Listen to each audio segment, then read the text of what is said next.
I was never really in the picture, just close enough to cast a shadow. I didn't tell anyone I was leaving, not yet.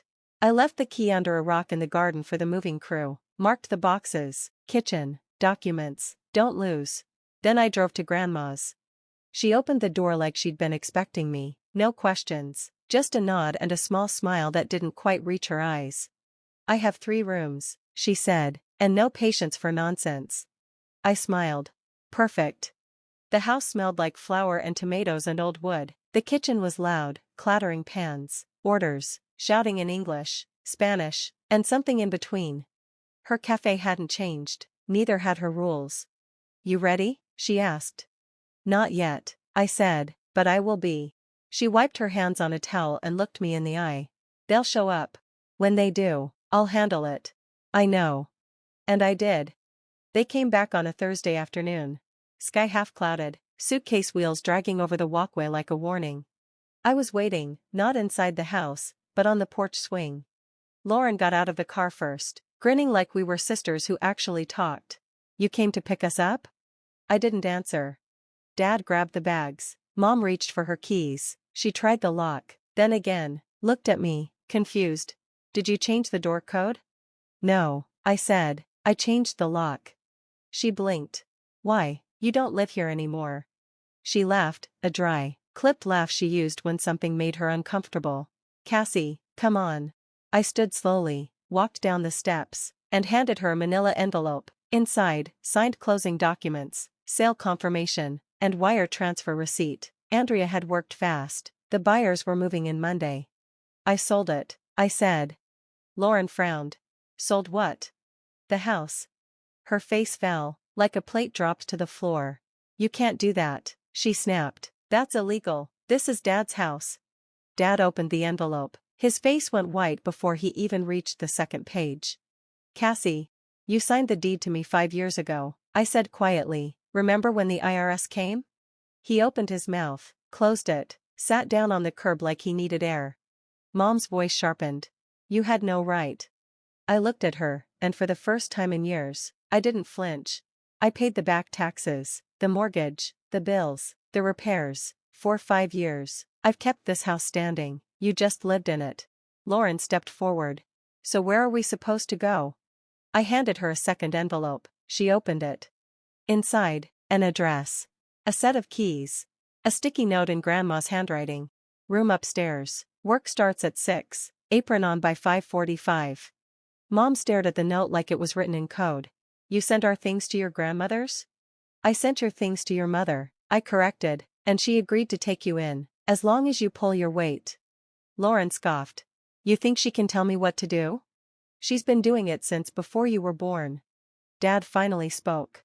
What about the card? I turned to him. Which one? The black one, the one we used. Oh, I said, that wasn't mine. Lauren stiffened. What? That card was yours, I said, meeting her eyes. You opened it 2 years ago, left it in a drawer when you quit that copywriting job. I never used it, she snapped. You did now. She looked at the paper in her hand, then back at me. You're lying. I didn't reply. The moving truck pulled into the driveway. The new owners stepped out, young couple, baby, dog, beaming. I turned back to my family. You have 3 days to vacate Grandma's guest rooms. Mom's mouth opened, closed. I didn't wait for what came next. I walked to my car, started the engine, and left. No speech. No last word. The house was already gone. So was I. It was quiet for a while after that. No calls. No voicemails. No late-night knocks on my door. Just peace. I moved into a small apartment on the other side of town. Nothing fancy, 2 rooms, soft light, no shared walls, the kind of silence you don't realize you've missed until you finally get to keep it. Work picked up. I stopped checking my bank balance 3 times a day. I stopped flinching when the phone rang. I bought flowers for my own kitchen table, not because it was anyone's birthday, just because I liked the color. Then one morning, Grandma called. She never starts with small talk. They're adjusting, she said. I didn't ask who. Your mother scrubs pans slower than I'd like, but she's doing it. Your father learned how to fold napkins, poorly. And your sister, she finally figured out how to clock in on time. I didn't say anything. Grandma sighed. They're not saints, but they're different. Some things can only be learned by sweat. That night, I couldn't sleep, not from regret, just weight. The kind you don't realize you've been carrying until someone names it for you. The next week, I stopped by the cafe. Not to talk. Just to see. The back door was propped open. The usual smells, garlic, oil, yeast, wrapped around me like a coat I hadn't worn in years.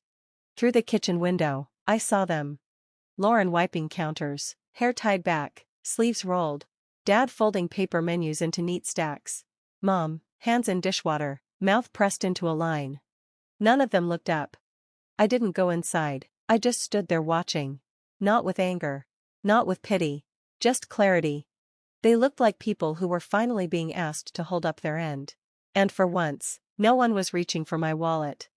I walked back to my car. Later that week, I got a letter. Handwritten. My name in careful cursive I hadn't seen since childhood.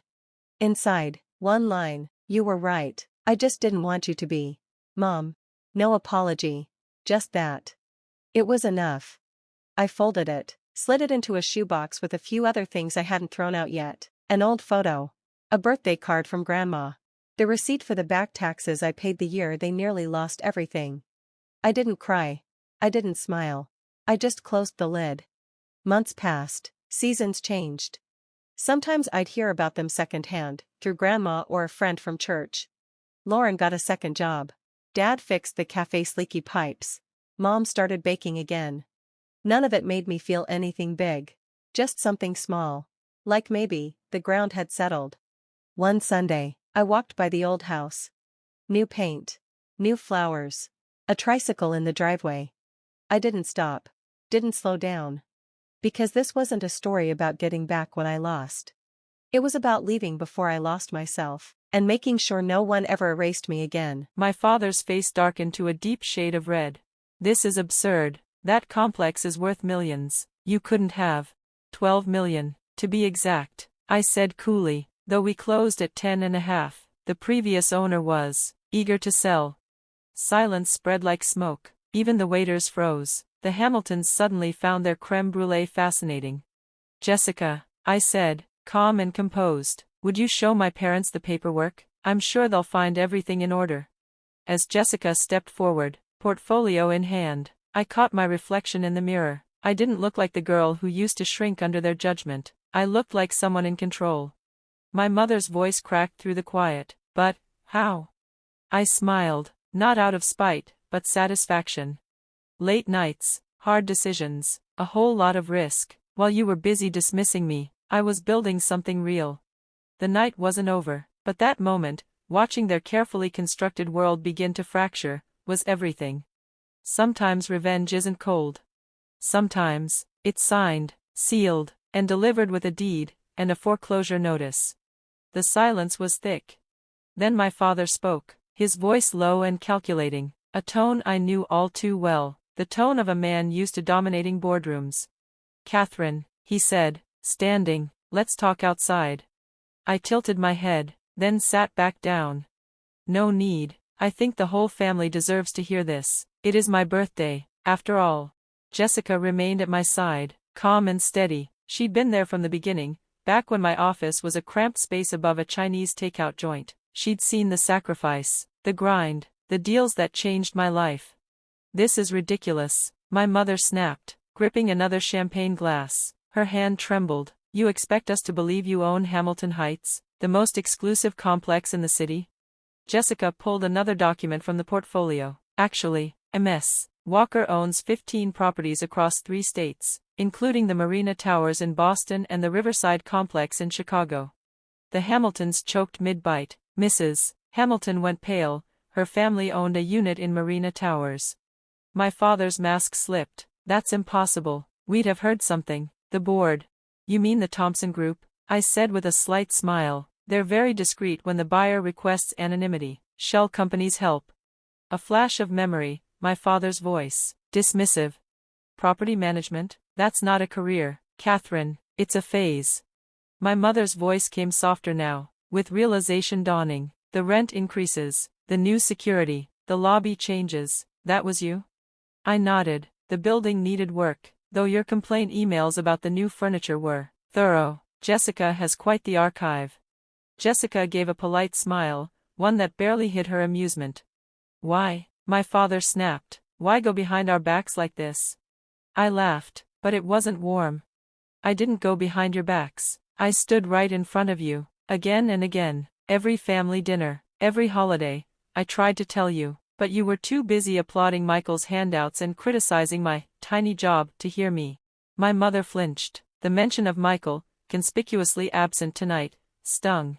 Jessica pulled another paper from the folder. Speaking of Michael, we received his rental application this morning, for one of the penthouses. My mother's face turned white. He'd told them he was buying the unit, another illusion they'd chosen to believe. That's enough, my father barked, rising so fast his chair scraped the floor. Whatever stunt you're pulling, it ends now. I'll have my lawyers take this apart tomorrow. Your lawyers? I raised an eyebrow. You mean Harrison and Brooks? I let that hang in the air. They might be unavailable. They're currently reviewing their lease agreement with Empire Properties. We acquired their building last month. A wave of shocked whispers rippled through the room. Harrison and Brooks, one of the city's most prestigious firms, had been my father's legal stronghold for over 30 years. Jessica stepped forward, cool and composed. Mrs. Walker, since we're discussing business, I should also inform you of some upcoming changes to Hamilton Heights. The board has approved several renovations which, regrettably, will require a temporary rent increase.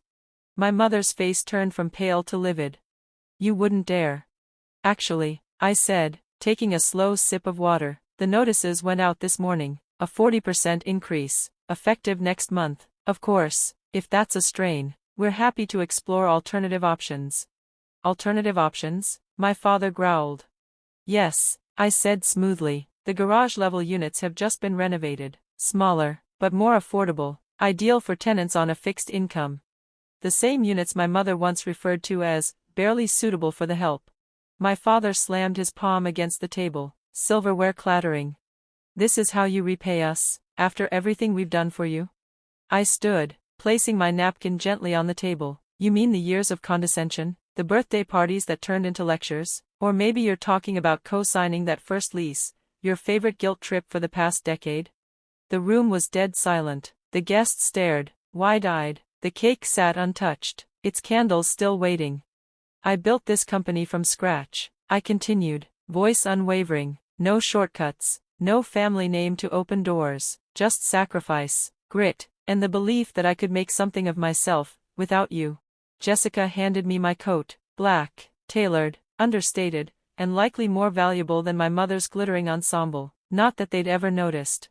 The foreclosure notices go out next week, I added. Don't worry, I've already arranged for the displaced tenants to receive priority placement in our other properties, though I'd recommend packing soon. The garage units fill quickly. You can't do this, my mother whispered, but even she didn't sound convinced. I met her gaze. Actually, I can, and I already have. I turned to the rest of the room, polite society, now frozen in place, forks hovering midair. Thank you all for coming. Please, enjoy the cake. I hear the vanilla buttercream is excellent. With that, I walked to the door, Jessica following. My father's voice rang out one last time. Catherine, you'll regret this. Family is all you have. I paused in the doorway, looked back.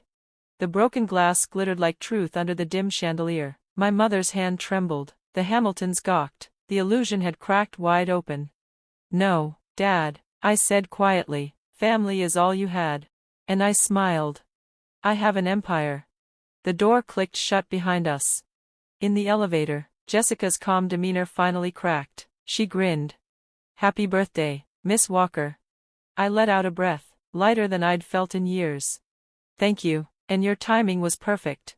I learned from the best, she said, checking her phone. Oh, and Marina Towers just closed. You now own Mrs. Hamilton's building, too. I laughed, freely. This time, as we stepped into the cool night air, my phone buzzed with messages, probably the aftermath of a dinner no one would forget. For once, I didn't feel the need to respond. Because sometimes, success isn't about proving others wrong. Sometimes, it's about proving yourself right. And sometimes, just sometimes, it comes with the perfect sound. A champagne glass shattering on the floor of an overpriced French restaurant.